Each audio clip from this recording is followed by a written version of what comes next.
Hello students, कैसे हैं आप सब लोग। फाइनेंशियल मैनेजमेंट का कंप्लीट रिवीजन करेंगे, कोशिश करेंगे कम से कम समय के अंदर। बहुत बड़ा चैप्टर में हर एक पॉइंट अच्छे से आपको रिवीजन कराऊंगा। तो स्टार्ट करते हैं। Financial management, managing relating to finance is called financial management. और फाइनेंशियल मैनेजमेंट का जो मेन ऑब्जेक्टिव होता है वो क्या होता है? इक्विटी शेयर होल्डर्स की वेल्थ को इंक्रीज करना, क्योंकि इक्विटी शेयर होल्डर्स को सबसे लास्ट में पेमेंट की जाती है। आखिरी वाले का भला कर दोगे ना, सबका भला हो जाएगा। इसको वेल्थ मैक्सिमाइजेशन कॉन्सेप्ट भी बोलते हैं। कुल मिला के जनता का पैसा है ना, तो finance is needed to establish a business, to run it, to modernise it, to expand it. इसीलिए फाइनेंशियल मैनेजमेंट बहुत जरूरी है कि दूसरे के पैसे को प्रॉपर मैनेज करो। कितना पैसा लेना है, किस सोर्स से लेना है, कैसे यूटिलाइज करना है, ताकि स्मूथली हमारा बिजनेस चल सके। अगर आप ऑब्जेक्टिव मैक्सिमाइजेशन देखोगे, प्रॉफिट मैक्सिमाइजेशन का ऑब्जेक्टिव, तो अपने आप ही आपको मुनाफा भी होगा, आपका जो फंड्स है प्रॉपर यूटिलाइज भी होगा, प्रॉपर मेंटेनेंस कर पाओगे लिक्विडिटी का, ताकि जो भी क्रेडिटर्स टाइम पे उनकी पेमेंट हो जाए, जो भी कमिटमेंट है क्रेडिटर साथ उनकी पेमेंट हो जाए, और आपके पास पैसा रहे इमरजेंसी के टाइम पे।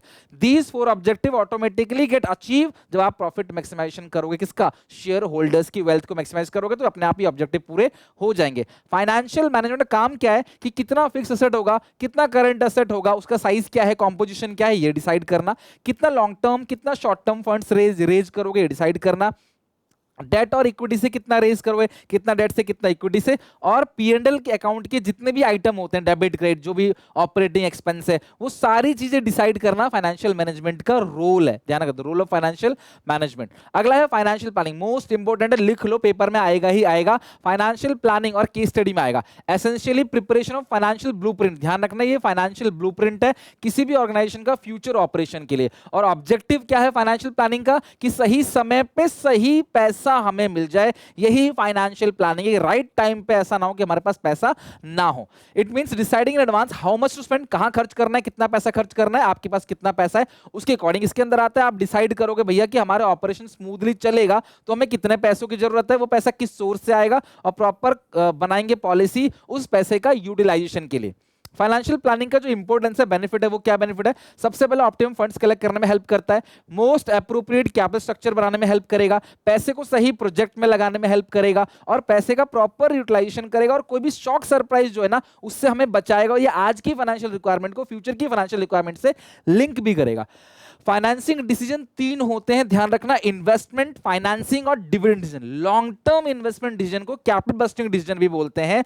Financing decision is thus concern is the decision how much, ध्यान रखना, how much to raise from which source। तो ये इसके अंदर आ गया, कहां से कितना पैसा रेज करेंगे, और ये सारा का सारा आ गया इसके अंदर फाइनेंसिंग डिसीजन के अंदर। ये रिपीट हो गया है, ठीक है, रिस्क ऑफ एंटरप्राइज रिपीट हो गया। ओके, यहां पे जो इन्वेस्टमेंट डिसीजन है वो ये है कि किस जगह आप कितना इन्वेस्टमेंट करोगे। ये डिपेंड करेगा cash flow of the project पे, कि भैया आपके पास कितना पैसा है कैश फ्लोज के लिए। डे टू डे खर्चा भी होता है, जहां भी आप इन्वेस्ट करोगे उसके लिए पैसा है कि नहीं, आरओआई कितना है, रिटर्न ऑन इन्वेस्टमेंट, जहां ज्यादा रिटर्न है वहां इन्वेस्टमेंट करेंगे, जहां कम रिस्क है वहां इन्वेस्टमेंट करेंगे, और इन्वेस्टमेंट का क्राइटेरिया क्या है, इन्वेस्टमेंट करने का प्रोसेस क्या है, रॉ मटेरियल मिलेंगे नहीं मिलेंगे, उसके इंजीनियर, उसकी मशीनरी मिलेंगी नहीं मिलेंगी, सब देखते हुए ही आपको इन्वेस्टमेंट करने, क्योंकि इन्वेस्टमेंट डिसीजन एक इररिवर्सिबल डिसीजन होता है। फाइनेंसिंग डिसीजन भी किस सोर्स से फंड्स को रेज करोगे। ओनर फंड, इक्विटी और रिजर्व होता है, और बोरोड फंड क्या होता है, डेट। तो डेट से रेज करोगे या इक्विटी से रेज करोगे, दोनों के अपने फायदे घाटे हैं। तो सबसे पहले कॉस्ट चेक करोगे, जहां पे कम खर्चा आएगा फंड्स को रेज करने का, वहां से फंड्स को रेज करोगे। रिस्क, कंपनी के पॉइंट ऑफ व्यू से बात करूं तो जो बोरोड फंड है ना, यानी डिबेंचर, वो ज्यादा रिस्की, क्योंकि फिक्स अमाउंट ऑफ इंटरेस्ट देना ही पड़ेगा, आपका बिजनेस नहीं तो बंद हो जाएगा। तो उस हिसाब से देखो आप रिस्क कितना ले सकते हो। कैश फ्लो पोजीशन, अगर इंटरेस्ट देने की कैपेबिलिटी है तो डेट इशू करो, अदरवाइज इक्विटी इशू करो। Flotation cost, share issue expense को बोलते हैं फ्लोटेशन कॉस्ट। शेयर को इशू कर रहे हैं, प्रोस्पेक्टस की छपाई में, अंडरराइटर की फीस में जो भी खर्चा किया जा रहा है, that is called flotation cost. तो अगर आप फ्लोटेशन कॉस्ट बियर कर सकते हो तो डेट इक्विटी इशू करो, अदरवाइज आपको डेट इशू करना है। स्टेट ऑफ कैपिटल, अगर कंट्री में इन्फ्लेशन है तो लोग रिस्क लेने को तैयार है तो इक्विटी इशू करो। कंट्री में डिफ्लेशन है, लोग सिक्योर रहना चाहते हैं तो आप डेट इशू करो। कंट्रोल रखना चाहते हो अपने हाथ में कि नहीं मेरा बिजनेस मेरे कंट्रोल में रहना चाहिए, तो डेट इशू करो।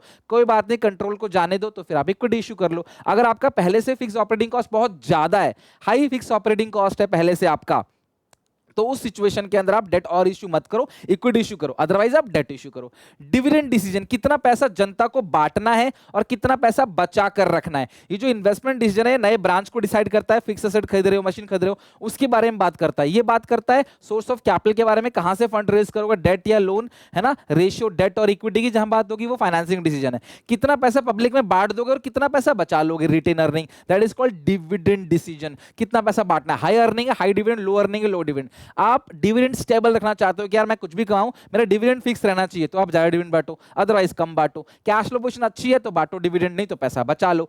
ग्रोथ अपॉर्चुनिटी, फ्यूचर में लग रहा है कि हमारे ग्रोथ का मौका है तो डिविडेंड मत बांटो, पैसा रिटेन रख लो, बचा के रख लो पैसा। और लग रहा है कोई ग्रोथ अपॉर्चुनिटी नहीं है तो जनता को बांट दो dividend. Stability of dividend, stability, अगर आप चाहते हो कि आपका जो डिविडेंड है, नहीं यहाँ पे अर्निंग स्टेबल है तो डिविडेंड ज्यादा। अगर यहाँ पे डिविडेंड स्टेबल रखना चाहते हो कि यार हर साल मैं अच्छा डिविडेंड दे रहा हूं, मैं इस साल भले पैसा कम कमाऊंगा लेकिन डिविडेंड स्टेबल रखना चाहता हूं तो आप डिविडेंड ज्यादा बांटो, अदरवाइज कम। अगला है टैक्सेशन पॉलिसी, टैक्स रेट ज्यादा है तो डिविडेंड कम, टैक्स रेट कम है तो डिविडेंड ज्यादा। टाइप ऑफ शेयर होल्डर, बूढ़े लोग तुम्हारे पास ज्यादा है, ओल्ड एज लोग, तो डिविडेंड ज्यादा बांटो, उनके पास कोई अदर इनकम का सोर्स नहीं है। यंग लोग हैं तो पैसे को रीइन्वेस्ट कर दो, उनके पास बहुत सारे सोर्सेस होते हैं। एक्सेस टू कैपिटल मार्केट, आप आसानी से कैपिटल मार्केट से फंड्स को रेज कर सकते हो तो डिविडेंड बांटो, पैसा बचाने की क्या जरूरत है। नहीं रेज कर सकते कैपिटल मार्केट से पैसा तो फिर डिविडेंड को कम बांटो। लीगल कॉन्स्टेंट है, कुछ कानूनी कार्रवाई है, कुछ कंपनीज एक्ट के अंदर ऐसे प्रोविजन इसके अंदर के जिसके अकॉर्डिंग आपको डिविडेंड बांटना पड़ेगा। अगला है कॉन्ट्रैक्चुअल कॉन्स्टेंट, कई बार आपने किसी से कॉन्ट्रैक्ट कर रखा है, कॉन्ट्रैक्ट में लिखा है कि आपको नहीं बांटना, कम बांटना है, उस हिसाब से फिर आपको कॉन्ट्रैक्ट को फॉलो करना पड़ेगा। स्टॉक मार्केट का रिएक्शन कैसा है, अगर तुम चाहते हो कि इज्जत बनी रहे, नाम अच्छा हो तो डिविडेंड ज्यादा बांटो, लोग खुश रहते हैं, गुडविल बनी रहती है, अदरवाइज गुडविल खराब हो जाती है। So these are the factors affecting, इन तीन में से पक्का पेपर में एक आएगा। Financial leverage, trading on equity, आपकी टोटल कैपिटल के अंदर डेट कितना है ये रेशियो बताता है, डेट कितना है टोटल कैपिटल के अंदर।